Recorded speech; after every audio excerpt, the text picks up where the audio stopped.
bumoto ng tama, hindi ng may tama. Pero ano pa ba ang aasahan natin kung ang botante mismo ang may tama? Inaakala nila na tamang tao si Kibuloy dahil naniniwala sila sa leader nila na mayroon tama. Pero ang hindi nila alam, mas malaki ang tama ni Kibuloy sa utak nga lang.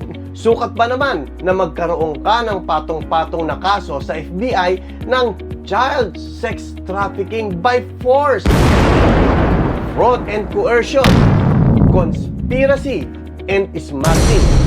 Pero para sa taong may tama, ay tama lamang na iboto si Kibuloy dahil pag-aari ni Kibuloy ang kanilang kaluluwa.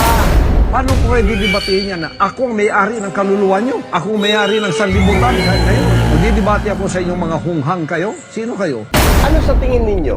Tama ba ang ginagawa nila o silang lahat ay mayroon tama?